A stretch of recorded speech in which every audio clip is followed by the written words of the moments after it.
Lower એક્સ્ટ્રીમિટીનું longest અને strongest બોન humour છે. આ તેનું હેડ છે. અહીંયા તેની એનાટોમિકલ નેક આવેલી છે અને તેમની નીચે તેની સર્જિકલ નેક આવેલી છે. આ ગ્રેટર ટ્યુબ્રોસિટી છે અને આ લેઝર ટ્યુબ્રોસિટી છે. તેમની વચ્ચે ઇન્ટરટ્યુબરક્યુલર ગ્રુવ આવેલો હોય છે. આ હ્યુમરસનો શાફ્ટ છે અથવા તેને ડેલ્ટર ટ્યુબ્રોસિટી તરીકે પણ ઓળખવામાં આવે છે. અહીંયા કોરોનેડ ફોસા આવેલ હોય છે અને પોસ્ટેરિયર સાઇડ ઓલિગ્રેનલ ફોસા આવેલ હોય છે.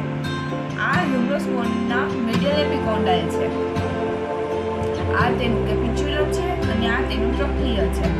હ્યુમરસ બોન એ સ્કેપ્યુલાની ગ્લેનડ કેવિટી સાથે જોડાય અને શોલ્ડર જોઇન્ટ બનાવે છે પ્રોક્સિમલી, અને જ્યારે ડિસ્ટલી તે અલ્ના અને રેડિયસ સાથે જોડાય અને એલ્બો જોઇન્ટ બનાવે